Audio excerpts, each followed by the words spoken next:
السلام علیکم، welcome to Naina original. تمام ویڈیو اپڈیٹس کے لیے نینا اوریجنل کو سبسکرائب کر کے بیل نوٹیفیکیشن کو پریس کر دیں۔ تو آئیے سنتے ہیں آج کی کہانی، جس کا نام ہے بھیڑیا۔ برائی کو جڑ سے ختم کرنے والے ایک رہنما کا سبق آموز قصہ۔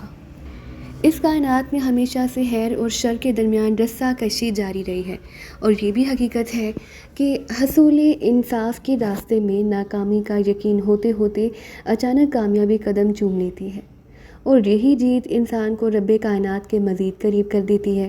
وہ بھی ایک ایسا ہی بھیڑیا تھا جسے برائی کے انجام کی کبھی پرواہ نہیں رہی، مگر اس انجام کو تو برائی کا بھرم رکھنا تھا، لہذا جب سامنے آیا تو ہر ایک کو چونکا دیا۔ فرانس کا یہ قصبہ جرمنی کی سرحد سے چند میل کے فاصلے پر واقع تھا۔ قصبے سے سوئٹزرلینڈ کی سرحد بھی صرف 50 میل دور تھی۔ قصبے کی چھوٹی پہاڑی سے کوہ الپس کی برف پوش چوٹیاں دھوپ میں چمکتی نظر آتی تھیں۔ یہ قصبہ کئی منفرد باتوں کی بنا پر دور دور تک مشہور تھا۔ یہاں کے بڑے سرخ انگوروں کے باغات، انگوروں سے رس نکالنے کا دلکش انداز، اور یہاں کی 2 آتشا شراب۔ انگوروں سے رس نکالنے کا دلکش طریقہ دیکھنے کے لیے آس پاس کے علاقوں سے بہت سے لوگ آتے تھے۔ ایک میلہ سا لگ جاتا تھا۔ 8 بائی 8 فٹ کے 10 عدد کڑھاؤ لائن سے رکھ دیے جاتے تھے۔ ہر کڑھاؤ میں چاروں کونوں پر جالی دار سوراخ ہوتے۔ انگوروں کو اچھی طرح صاف کر کے کڑھاؤ میں ڈال دیا جاتا تھا، پھر قصبے اور باہر سے آنے والی لڑکیوں کا چناؤ ہوتا تھا۔ ہر کڑھاؤ میں 4 لڑکیاں اتاری جاتی تھیں۔ ان کے پاؤں کے پنجے اور پنڈلیاں اتنی شفاف ہوتی تھیں جیسے پالش کی ہوئی ہوں۔ میوزک کی دھن پر لڑکیاں ڈانس کرتے ہوئے پاؤں سے انگوروں کو کچلنا شروع کر دیتی تھیں۔ ان کی اچھل کود سے انگوروں کا رس چاروں کونوں سے اس طرح نکلتا تھا جیسے پرنالہ بہہ رہا ہو۔ ہر سوراخ کے نیچے ایک چھوٹا ڈرم رکھا ہوتا۔ صرف 15 منٹ میں وہ ڈرم بھر جاتا تھا۔ اس کی جگہ دوسرا خالی ڈرم رکھ دیا جاتا۔ اس طرح صرف 1 گھنٹے میں 40 بڑے ڈرم رس سے بھر جاتے تھے۔ سیزن کے اختتام پر ایک پروقار تقریب منعقد ہوتی تھی، جس میں جج صاحبان اول، دوم اور سوم انعامات کی حقدار لڑکیوں کے نام لیتے تھے۔ ان کو نقد انعامات سے نوازا جاتا تھا۔ یہ بات دور دور تک مشہور تھی کہ اس قصبے کی شراب سب سے اچھی اور دعاتشا ہے۔ 14 سالہ صحت مند اور نہایت خوبصورت روز میری بھی اسی قصبے کی رہائشی تھی۔ کئی مرتبہ شراب کشید کرنے والے میلے میں پہلا انعام جیت چکی تھی۔ اس کی ماں مارگریٹ میگی نے اسے بتایا، روز میری، تم 4 سال کی بھی نہ ہوئی تھی کہ تمہارا باپ جرمن فوجیوں کے ہاتھوں قتل ہو گیا۔ روز میری، وہ دوسری جنگ عظیم کا ہولناک دردناک زمانہ تھا۔ ایک دن جب گاؤں کے لوگ دھوپ میں بیٹھے اپنے کام کر رہے تھے، تمہارا باپ قصبے کے واحد اسکول کا ہیڈ ماسٹر تھا۔ میرے برابر میں بیٹھا امتحانی کاپیاں چیک کر رہا تھا۔ اس وقت جرمن فوجیوں کا ایک دستہ وہاں آیا۔ قصبے والوں نے سمجھا کہ یہ فوجی شراب کی شہرت سن کر یہاں آئے ہیں۔ انہوں نے شراب کی 10 بوتلیں ان کی خدمت میں پیش کی۔ قصبے والے شراب کا بڑا ذخیرہ پہلے ہی سوئٹزرلینڈ منتقل کر چکے تھے۔ وہ تمہارے باپ کو اپنے ساتھ لے گئے، میگی نے بتایا۔ ان کے جانے کے بعد میں رونے لگی کہ ظالم فوجی میرے شوہر کو قتل کر دیں گے۔ آدھے گھنٹے کے بعد ایک فائر کی آواز آئی، صرف ایک فائر۔ میں چیخ پڑی، ہائے، ان ظالموں نے میرے بے قصور شوہر کو مار ڈالا۔ میں نے تمہیں گود میں اٹھایا اور میں اس طرف دوڑ پڑی۔ قصبے کے دوسرے لوگ بھی میرے ساتھ اس طرف دوڑے۔ سڑکوں کے سنگم پر میرے شوہر کی لاش پڑی تھی۔ فوجیوں نے اسے گھٹنوں کے بل بٹھا کر اس کے سر میں گولی ماری تھی۔ اتنا بتا کر میگی رونے لگی۔ ماں کو روتا دیکھ کر روز میری بھی رونے لگی۔ دوسری جنگ عظیم کا زمانہ بہت ظالم اور ہولناک تھا۔ کھانے پینے کی چیزیں ناپید ہو چکی تھیں۔ سردیوں میں کمرہ گرم کرنے کے لیے کوئلے کی ضرورت تھی، جو کہیں دستیاب نہ تھا۔ اس زمانے میں قصبے کے واحد گرجا گھر کے فادر فلپس نے ہماری بہت دیکھ بھال کی۔ وہ کہیں نہ کہیں سے ڈھونڈ کر کوئلوں کی چھوٹی سی تھیلی اور ایک باسی فرینچ بریڈ، چند آلو اور مکئی کے بھٹے لا کر ہمیں دیتے تھے۔ قصبے کے ریلوے اسٹیشن ماسٹر کا کردار بہت مکروہ اور شرمناک تھا۔ اسٹیشن سے فوجی ٹرینیں گزرتی رہتی تھی۔ ان کے انجنوں سے کوئلہ گرتا رہتا تھا۔ وہ کوئلہ چن کر اپنے گھر میں چھپا لیتا تھا۔ جو لڑکی یا خوبصورت عورت اسے گھر میں 1 گھنٹہ اس کے ساتھ گزارنے پر تیار ہو جاتی، وہ کوئلے کی چھوٹی سی تھیلی اس کے حوالے کر دیتا۔ رات کو ہم چھوٹی انگیٹھی میں کوئلے جلا کر اپنے قریب رکھ لیتے تھے۔ وقت گزرتا رہا، تم بڑی ہوتی گئی۔ تم 14 سال کی عمر میں نہایت خوبصورت دوشیزہ کے روپ میں ڈھل گئیں۔ جو دیکھتا تھا وہ بے اختیار تمہاری تعریف کرتا تھا۔ وہ دن مارگریٹ، میگی اور اس کی خوبصورت بیٹی روز میری کے لیے نہایت منحوس دن ثابت ہوا۔ صبح ہی سے آسمان پر کالے بادل چھائے ہوئے تھے، لگ رہا تھا کہ شام تک بارش شروع ہو جائے گی۔ میگی نے فادر فلپس کے لیے کسٹرڈ بنایا تھا۔ کسٹرڈ فادر کو بہت پسند تھا۔ میگی نے کہا، میری، میں نے فادر کے لیے کسٹرڈ بنایا ہے، تم گرجا گھر چلی جاؤ اور یہ کسٹرڈ فادر کو دے آؤ، ورنہ بارش شروع ہو جائے گی۔ میگی نے فادر فلپس کے لیے کسٹرڈ بنایا۔ روز میری نے ناشتے دان تھیلے میں ڈالا اور گرجا روانہ ہو گئی۔ گرجا زیادہ دور نہ تھا۔ جس آدمی نے گرجا کا دروازہ کھولا وہ فادر فلپس نہیں تھا بلکہ کوئی اور شخص تھا۔ نہایت لمبا چوڑا، بڑی بڑی آنکھوں والا، چہرے پر کرختگی چھائی ہوئی تھی، ہونٹ گری مونچھوں میں چھپے ہوئے تھے۔ اس نے فادر کا کوٹ پہن رکھا تھا۔ میری نے کہا، فادر فلپس کہاں ہیں؟ میں ان کے لیے کسٹرڈ لے کر آئی ہوں۔ اس آدمی نے کہا، فادر واش روم میں ہے پیاری بچی، تم یہ تھیلا سامنے میز پر رکھ دو اور گھر واپس چلی جاؤ۔ معصوم روز میری نے اندر جا کر تھیلا میز پر رکھ دیا اور مڑی۔ اتنی دیر میں وہ خوفناک آدمی گرجا کا دروازہ بند کر چکا تھا۔ اس نے دروازے کی چاروں کنڈیاں بھی لگا دی۔ اس آدمی نے خوفناک قہقہا لگایا، واہ خداوند نے آج 2 سویٹ ڈشز میرے لیے بھیجی ہیں۔ ایک اس تھیلے میں، دوسری اسکرٹ بلاؤز میں میرے سامنے کھڑی ہے، کمسن، صحت مند اور خوبصورت۔ واہ، میں 5 سال سے یہ عورت کے لیے ترسا ہوا ہوں۔ روز میری ڈر کر فادر کو پکارنے لگی۔ اس آدمی نے ایک کہا لگایا، پکارو چیخو، فادر اب تمہاری مدد نہیں کر سکتا۔ میں پارس کی جیل سے بھاگا ہوا قیدی ہوں۔ میں جیل کے 2 گارڈز کو قتل کر کے وہاں سے نکلا تھا۔ جیل میں لوگ مجھے بھیڑیا کہتے تھے۔ تم چلاؤ، پکارو، تمہیں کوئی نہیں بچا سکتا۔ روز میری نے اندر کی طرف بھاگنے کی کوشش کی، مگر اس آدمی نے جلدی سے آگے بڑھ کر میری کو پکڑ لیا اور اس کی عزت قائم نہ رہی۔ روز میری کو گرجا گئے ہوئے 2 گھنٹے سے زیادہ ہو گئے تھے۔ کالے بادل پوری طرح آسمان پر چھا گئے تھے۔ روشنی کم ہوتی جا رہی تھی۔ روز میری کی ماں میگی گھبرانے لگی۔ وہ گھر سے نکل کر گرجا کی طرف روانہ ہو گئی۔ وہاں پہنچ کر میگی نے گرجا کا دروازہ کھٹکھٹایا، کسی نے دروازہ نہ کھولا۔ اس نے دروازے پر زور ڈالا، بھاری دروازہ کھلتا چلا گیا۔ میگی اندر داخل ہوئی۔ سامنے ہی میری قالین پر بے لباس بے ہوش پڑی تھی۔ میگی کی چیخ نکل گئی۔ وہ روز میری سے لپٹ گئی۔ اس نے اپنا کوٹ اتار کر میری کے عریاں جسم پر ڈال دیا اور اس کو گود میں سمیٹ کر اس کے گال تھپ تھپانے لگی۔ وہ مسلسل چیخ رہی تھی۔ اس نے میز پر رکھے ہوئے پانی کے جگ کو اٹھایا اور میری کے چہرے پر پانی کے چھینٹے مارنے لگی۔ میری نے جھرجھری لے کر آنکھیں کھولی۔ میگی نے کہا، میری، میری بچی، تمہارا یہ حال کس نے کیا ہے؟ روز میری نے کہا، وہ بھیڑیا تھا۔ میگی کی چیخ پکار سن کر قصبے کے لوگ گرجا گھر میں آنے لگے۔ ان میں قصبے کا ڈاکٹر اور اس کی بیوی بھی شامل تھی۔ ڈاکٹر نے سب مردوں کو روز میری کے پاس سے ہٹا کر کہا، آپ لوگ گرجا میں فادر کو تلاش کریں، مجھے روز میری کی دیکھ بھال کرنے دیں۔ اتنی دیر میں ڈاکٹر کی بیوی گھر سے ڈاکٹر کا میڈیکل باکس اور گرم دودھ لے آئی۔ ڈاکٹر نے 2 کیپسول اور 2 دردکش گولیاں روز میری کو گرم دودھ کے ساتھ کھلائیں۔ روز میری جلد ہی ماں کی گرم آغوش میں سو گئی۔ فادر فلپس رسیوں سے بندھا ہوا گرجا کے بیسمنٹ میں ملا۔ وہ بے ہوش اور بری طرح زخمی تھا۔ ڈاکٹر نے اس کے منہ پر پانی کے چھینٹے مارے۔ ہوش میں آتے ہی فادر نے کہا، وہ خوفناک آدمی بھیڑیا کہاں ہے؟ روز میری ڈاکٹر کے علاج اور ماں میگی کی دیکھ بھال سے جلد ہی صحت یاب ہو گئی، لیکن 2 ماہ کے بعد پتہ چلا کہ اس نے دونوں ماں بیٹی کو حواس باختہ کر دیا۔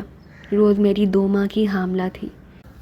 فادر فلپس اور ڈاکٹر ہر دوسرے دن روز میری کے گھر آتے تھے۔ میگی نے یہ مسئلہ دونوں کے سامنے رکھا تو دونوں سناٹے میں آ گئے۔ میگی نے روتے ہوئے کہا، ڈاکٹر، ممکن ہو تو روز میری کا حمل اسقاط کرا دیا جائے۔ ڈاکٹر سے پہلے فادر بولا، میگی، یہ ممکن نہیں۔ اس معاملے میں جس طرح روز میری معصوم ہے، اسی طرح اس کے پیٹ میں موجود بچہ بھی معصوم ہے۔ اصل مجرم تو وہ خوفناک آدمی ہے، میں اسے چھوڑوں گا نہیں، اسے سزا دلا کر رہوں گا۔ وہ حبیث میرا گھوڑا بریو لے گیا ہے۔ تم دیکھنا کہ جب بھی بریو کو موقع ملے گا وہ اس سے جان چھڑا کر میرے پاس لوٹ آئے گا۔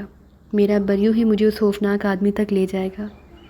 میگی رو پڑی، اس حالت میں میری معصوم بیٹی سے کون شادی کرے گا؟ فادر فلپس نے کہا، سنو میگی، گرجا میں ایک رضاکار ہے، 2 دن میں انگوروں کے باغات میں کام کرتا ہے، شام کو گرجا میں آ کر رضاکارانہ طور پر مختلف کام کرتا ہے، ہر سنڈے سروس میں ضرور حاضری دیتا ہے۔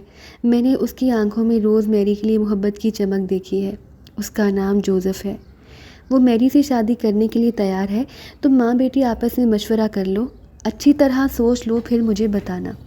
میگی سے پہلے روز میری بول پڑی، فادر میں شادی کے لیے آمادہ ہوں، آپ جوزف سے بھی معلوم کر لیں کہ اس واقعے کے بعد بھی وہ مجھ سے شادی کے لیے تیار ہے یا نہیں۔ روز میری، میری پیاری بچی، جوزف تم سے سچی محبت کرتا ہے، اس کا کہنا ہے کہ جو کچھ ہوا وہ معصوم روز میری کے ساتھ ظلم ہے، ظالم کو سزا ملنا چاہیے۔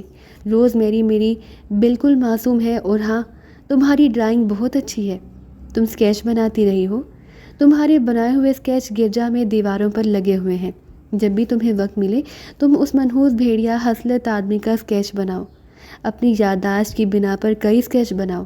بیٹی میں تمہیں کول دیتا ہوں کہ میں اس منحوس آدمی کو سزا دلا کر رہوں گا، یہ فادر کا وعدہ ہے۔ دوسرے دن گرجا میں جوزف اور روز میری کی شادی کی رسومات ادا کر دی گئیں۔ قصبے کے تمام لوگ شادی کی تقریبات میں شریک تھے۔ تمام وقت جوزف روز میری کا ہاتھ تھامے رہا، وہ بار بار میری کی آنکھوں میں جھانک کر سچی محبت کا پیغام پہنچا رہا تھا۔ ٹھیک 7 ماہ بعد روز میری نے قریبی بڑے شہر کے ایک اعلیٰ ہسپتال میں بیٹے کو جنم دیا۔ نوزائیدہ بچے کا وزن 10 پاؤنڈ کے قریب تھا، چوڑا چہرہ، آنکھیں بہت بڑی بڑی تھیں، صحت مند جسم، ناک پھیلی ہوئی تھی۔ فادر نے دھیمی آواز میں کہا، میگی، یہ بچہ کافی حد تک اس خوفناک آدمی کی نقل ہے، لیکن میگی خبردار کوئی بھی اس بچے کو ناجائز بچے کے طور پر ٹریٹ نہ کرے۔ میں جوزف اور روز میری کو پہلے ہی پوری طرح بریف کر چکا ہوں، اس کی تربیت بہت اچھی طرح کرنا، یہ تو معصوم پھول ہے۔ اس بچے کی پیدائش سے بہت پہلے اور گرجا میں خوفناک آدمی کی منحوس واردات کے 1 ماہ بعد فادر کا وفادار گھوڑا بریو واپس آ گیا۔ ایک صبح فادر فلپس کو محسوس ہوا کہ کوئی گرجا کے بڑے دروازے پر ہتھوڑے مار رہا ہے۔ فادر نے دروازہ کھولا، سامنے اس کا گھوڑا بریو کھڑا تھا۔ فادر نے خوشی سے اس کی لمبی گردن میں باہیں ڈال دیں، گھوڑا بھی اپنا منہ بار بار فادر کے سینے پر رگڑ رہا تھا۔ روز میری کی زچگی سے فارغ ہونے کے بعد فادر فلپس کو ذہنی سکون حاصل ہوا۔ اب وہ اس خوفناک آدمی کی تلاش میں جانے کے لیے تیار تھا۔ اس نے اپنے نائب اور رضاکار جوزف کو گرجا کے متعلق ضروری ہدایات دیں اور ایک دن صبح سویرے اپنے مشن پر روانہ ہو گیا۔ فادر کا کتا مون بھی اس کے ساتھ تھا۔ فادر نے گھوڑے کو اس کی مرضی پر چھوڑ دیا۔ وہ ہلکی چال چلتا ہوا پہلے سوئٹزرلینڈ کی سرحد کی طرف گیا۔ راستے میں ہر قصبے میں گرجا تھے۔ وہ رات کو گرجا میں بطور مہمان ٹھہرتا۔ گرجا والے نے بڑی خوشی سے اس کا استقبال کرتے تھے۔ صبح سویرے جب فلپس رخصت ہوتا تھا تو اس کے لیے اور کتے کے لیے وافر مقدار میں کھانا بھی اس کے حوالے کرتے تھے۔ تیسرے دن شام کو فادر فلپس سوئٹزرلینڈ کی سرحد پر پہنچا۔ گھوڑے کے موڑ سے ظاہر ہو رہا تھا کہ وہ سوئٹزرلینڈ میں داخل ہونا نہیں چاہتا، بلکہ اور آگے جانا چاہتا ہے۔ فادر نے نیچے اتر کر اس کے سر پر ہاتھ رکھا۔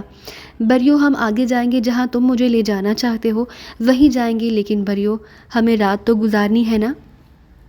سرحد پر محافظ موجود تھے۔ فادر نے اپنا تعارف کرایا اور اپنے سفر کا مقصد بھی بتایا، ساتھ ہی سرحد کے محافظ کو روز میری کا بنایا ہوا اسکیچ بھی دکھایا۔ سرحد چوکی کے انچارج نے بڑے غور سے اسکیچ دیکھا۔ فادر، یہ تو شکل سے ہی مجرم لگتا ہے، یہ شخص کم از کم اس چوکی سے نہیں گزرا۔ سرحد پر 4 چوکیاں اور ہیں، یہ اسکیچ آپ مجھے دے دیں، صبح 10 بجے تک ہمیں معلوم ہو جائے گا کہ یہ منحوس شخص یہاں سوئٹزرلینڈ میں داخل ہوا ہے یا نہیں۔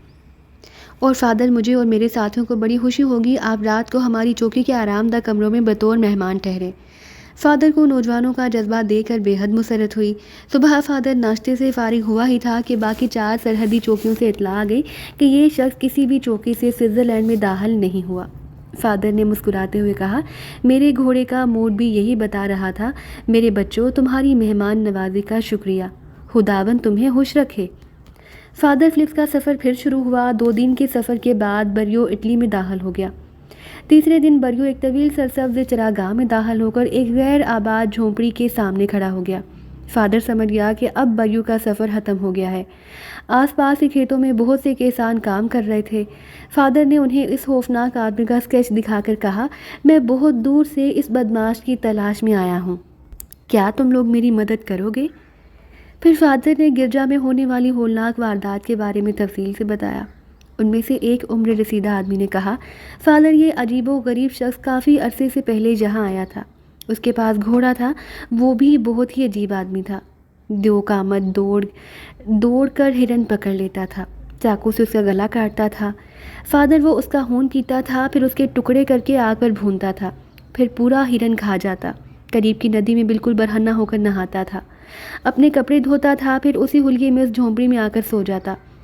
فادر پھر یہ ہوا کہ اس کا گھوڑا کہیں غائب ہو گیا اور دوسرے دن وہ منحوس بھی یہاں سے چلا گیا۔ اس باتونے بوڑھے کے سامنے بولنا بند کیا تو فادر نے پوچھا، آپ لوگوں کو کچھ اندازہ ہے کہ وہ کس طرف گیا ہے؟ فادر، وہ پیدل جنوب کی طرف گیا تھا۔ جنوب میں 2 بڑے شہر ہیں، ایک میلان اور دوسرا روم۔ وہ وہاں چھپ گیا ہوگا۔ فادر نے کہا، میں نے قسم کھائی تھی، کھول دیا تھا کہ میں اسے سزا دلوا کر رہوں گا۔ وہ گرجا ایسی مقدس جگہ پر ایک بہت ہی کمسن بچی کے ساتھ زیادتی کر کے بھاگا تھا۔ وہ میرا گھوڑا بھی لے گیا۔ وہ گھوڑا یہی ہے، بریو نام ہے اس کا۔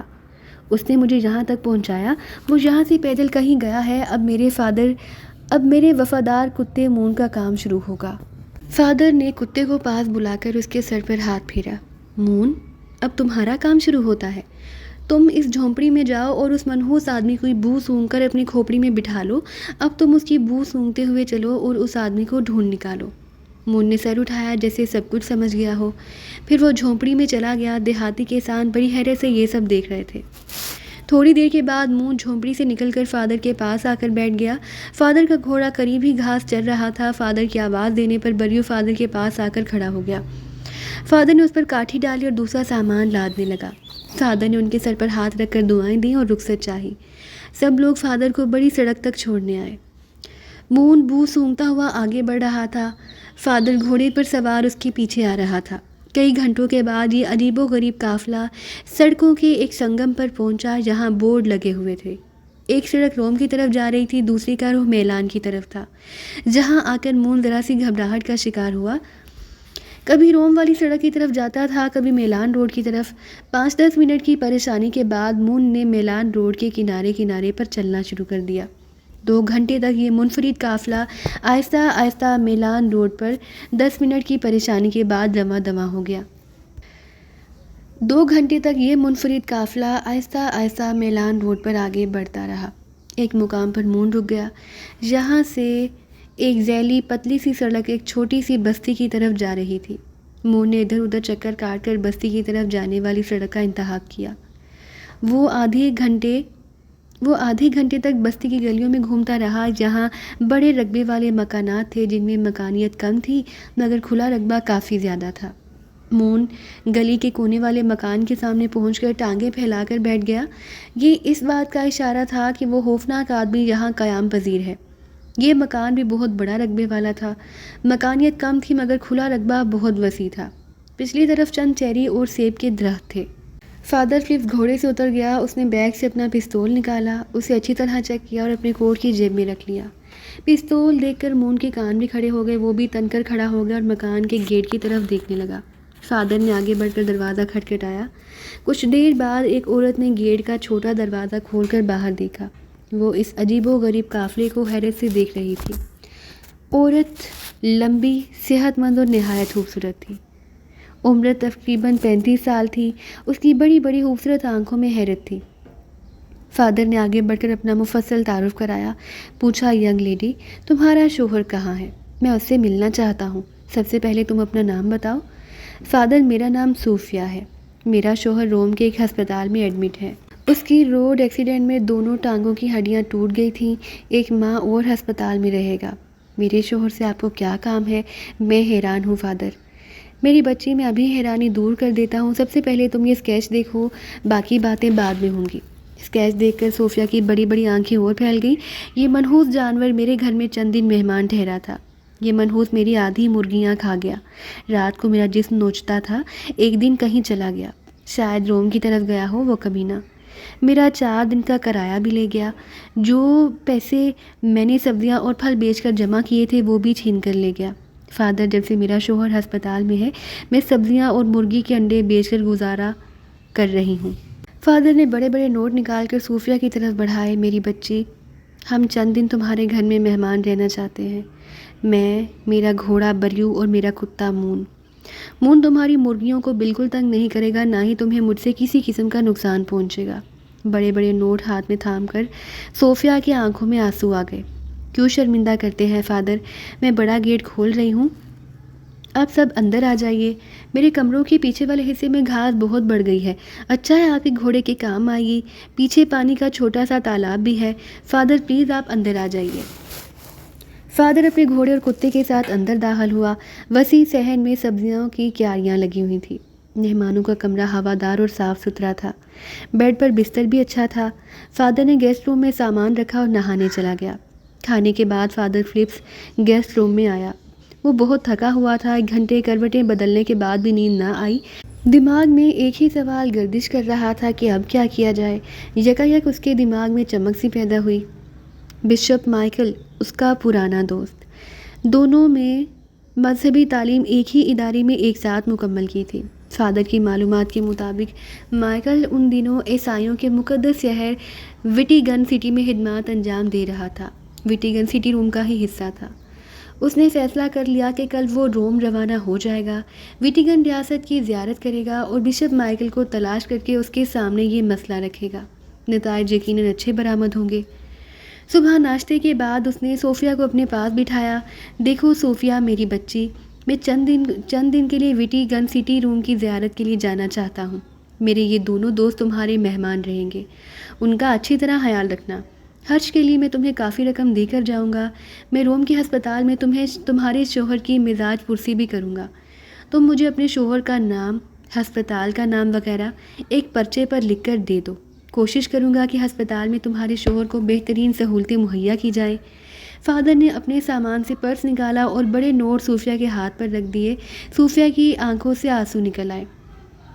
فادر، آپ پہلے ہی مجھے کافی رقم دے چکے ہیں، آپ تو میرے گھر کے لیے رحمت کا فرشتہ بن کر آئے ہیں، خداوند آپ کو اپنے مقصد میں کامیاب کرے۔ فادر فلپس ٹیکسی کے ذریعے روم شہر میں داخل ہوا۔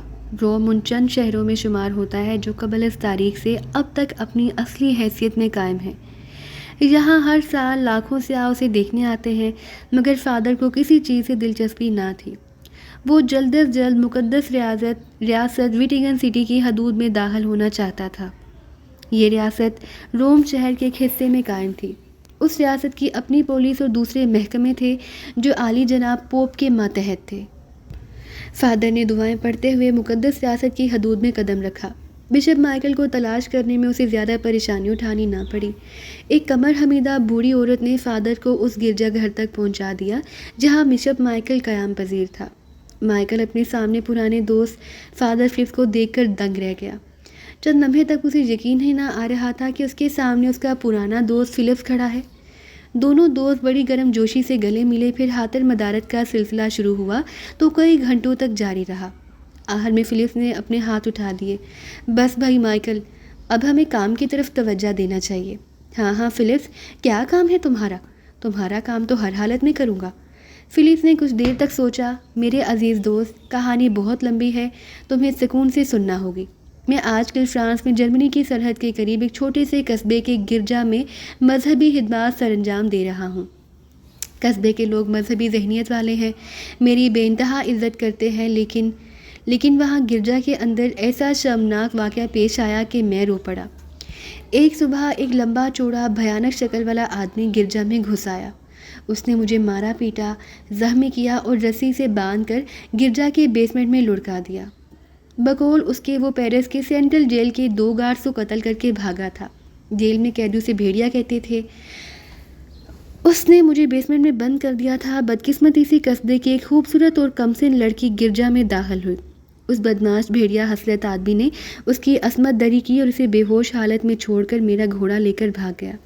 کہانی کو مختصر کرتا ہوں، میں نے لڑکی کی شادی گرجا کے رضاکار خادم سے کرا دی اور اس لڑکی اور اس کی ماں کے سامنے قسم کھائی کہ اس بھیانک آدمی نے کئی جرائم کیے ہیں۔ گرجا ایسی مقدس جگہ کو ناپاک کیا، ایک نہایت کمسن لڑکی سے زیادتی کی۔ میں اس ناپاک آدمی کو تلاش کر کے اسے سخت ترین سزا دلوا کر رہوں گا۔ میرا وفادار گھوڑا اس آدمی کو جل دے کر میرے پاس واپس آ گیا۔ میں گھوڑے پر سوار ہو کر نکل پڑا۔ میرا کتا مون بھی میرے ساتھ ہے۔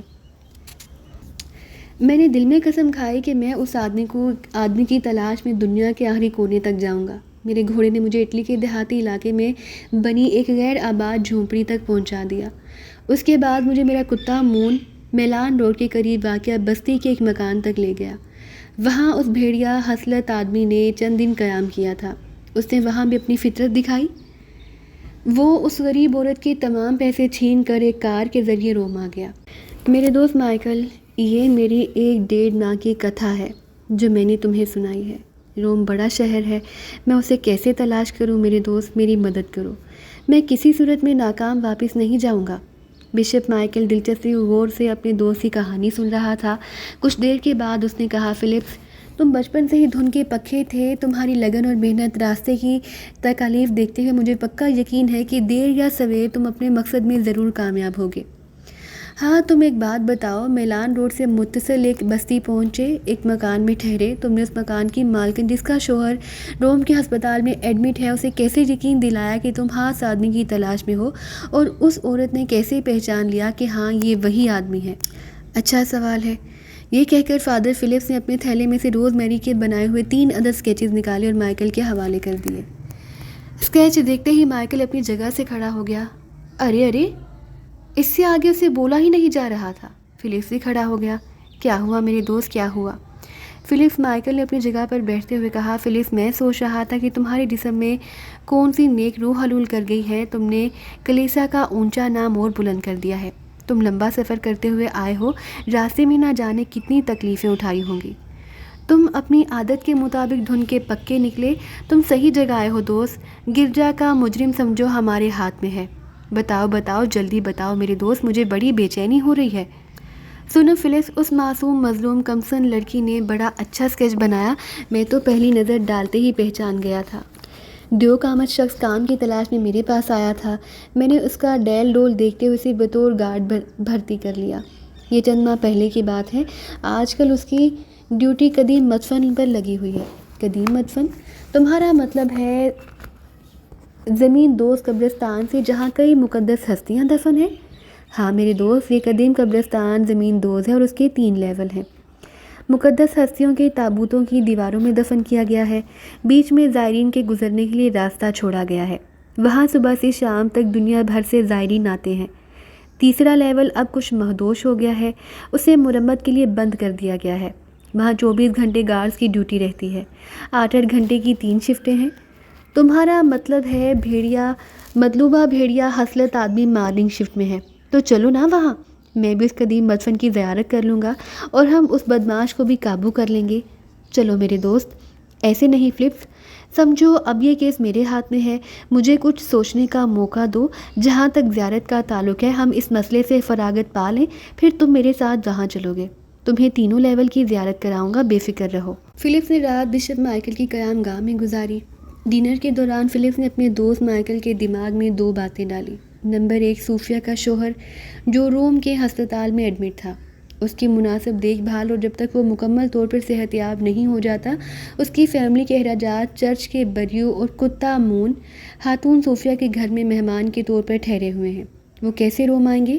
مائیکل نے ہنستے ہوئے کہا، فلپس میرے دوست، تم بچپن ہی سے ہمدرد طبیعت کے مالک ہو، اپنا ہو یا پرایا، اس کی پریشانی دور کرنے کے لیے سب سے آگے۔ دوست، مجھے تم پر فخر ہے۔ گرجا کے فادر کو ایسا ہی ہونا چاہیے، دوسروں کے کام آنا، یہ بھی ایک عبادت ہے۔ صوفیہ خاتون کے شوہر کا کام منڈے کو ہو جائے گا، مطمئن رہو، اپنے گھوڑے اور کتے کو وہیں رہنے دو، تم سے کوئی بعید نہیں۔ اس خوفناک قاتل زانی شخص کی سزا کے بعد تم فیصلہ کرو کہ میرا گھوڑا بریو مجھے صوفیہ خاتون کے گھر تک لایا تھا، میں تو اسی گھوڑے پر اپنے قصبے واپس جاؤں گا، میں نے تو غلط نہیں کہا نا؟ فلپس ہنس پڑا، ایسا عین ممکن ہے۔ مائیکل بھی ہنس دیا۔ فلپس، میں نے اس بھیڑیا حسلت آدمی کو قابو کرنے اور پیرس کی سینٹرل جیل کے جیلر کے حوالے کرنے کے لیے ایک لائحہ عمل طے کر لیا ہے۔ تم اس آدمی کو قیدی کی حیثیت سے یہاں ویٹیکن سٹی کے اس گرجا میں سنڈے کی شام تک دیکھ سکو گے۔ پیرس سینٹرل جیل کا جیلر بھی یہاں موجود ہوگا۔ اتنی احتیاط اس لیے کی جا رہی ہے کہ اس بدماش کو شبہ نہ ہو، اسے بھنک بھی مل گئی تو وہ سلپ ہو جائے گا۔ روم بہت بڑا شہر ہے، وہ کہیں بھی چھپ سکتا ہے۔ یہاں کی مافیا پوری دنیا میں شہرت رکھنے والی اپنے 4 خادم اس کی نگرانی کے لیے لگا دیے ہیں۔ کل سنڈے ہے، سنڈے سروس میں ضرور شریک ہونا۔ عالی جناب محترم بشپ مائیکل صاحب، بھلا یہ بھی کوئی کہنے کی بات ہے، میری شرکت لازم ہے۔ دونوں دوست ہنستے ہوئے خوابگاہ کی جانب چل دیے۔ دوسرے دن سنڈے سروس کے بعد بشپ مائیکل اور فادر فلپس صدیوں پرانے زمین دوز مدفن کی زیارت کے لیے روانہ ہو گئے۔ مدفن کی گارڈ میں کھلبلی مچ گئی۔ تھوڑی دیر کے بعد بشپ کی کار زیارت گاہ کے احاطے میں داخل ہوئی۔ انچارج نے وسل بجائی، سب گارڈ لائن سے کھڑے ہو گئے۔ گارڈز کا انچارج عالی جناب بشپ کو گارڈز کی طرف لایا۔ معائنہ شروع ہوا۔ فلپس بھی بشپ کے ساتھ تھا۔ فلپس نے فوراً پہچان لیا۔ تیسرے نمبر پر کھڑا ہوا گارڈ بھیڑیا حسلت وہی بدماش تھا۔ اس بدماش نے بھی فادر فلپس کو پہچان لیا تھا۔ اس نے بھاگنے کی کوشش کی مگر بشپ کے 4 ہاتھوں نے اس کو اس طرح جکڑ لیا کہ وہ 2 قدم بھی بھاگ نہ سکا۔ خادم اسے رسیوں سے جکڑ کر ایک طرف لے گئے۔ باقی گارڈز حیرت سے دیکھ رہے تھے کہ یہ کیا ہو رہا ہے۔ اس واقعے کے بعد دونوں دوست زیارت کے لیے مدفن کے پہلے لیول میں داخل ہوئے۔ لیول 1 کے بعد لیول نمبر 2، پھر لیول نمبر 3۔ پوری زیارت میں انہیں 4 گھنٹے لگے۔ فادر فلپس بہت خوش تھا، آج 2 خوشیاں نصیب ہوئی تھیں، بھیڑیا حسلت بدماش کی گرفتاری اور قدیم مدفن کی بھرپور زیارت۔ واپسی میں مائیکل نے بتایا، فلپس میرے دوست، تم اپنے مقصد میں کامیاب ہو گئے، تمہیں مبارک ہو۔ کل صبح ٹرین کے ذریعے پیرس سینٹرل جیل کا چیف جیلر اپنے سپاہیوں کے ساتھ ویٹیگن سٹی پہنچ رہا ہے۔ کل ہی ہم اس قیدی کو اس کے حوالے کر دیں گے، ہمارا کام ختم ہو جائے گا۔ پیرس میں سے یقیناً پھانسی کی سزا ہوگی۔ وہ 2 گارڈز کو قتل کر کے بھاگا تھا۔ پولیس والوں کا قتل کوئی معمولی واقعہ نہیں ہے۔ میں نہیں چاہتا تھا کہ اس معصوم بچی روز میری کا نام سامنے آئے۔ تمہارا کیا خیال ہے فلپس؟ فلپس نے ہنستے ہوئے کہا، عالی جناب بشپ صاحب، آپ نے درست سوچا ہے۔ میرا مقصد اس بدماش کو سزا دلوانا تھا، اسے سزا مل رہی ہے۔ 2 دن بعد فادر فلپس اپنے قصبے کی طرف واپس جانے کے لیے تیار تھا۔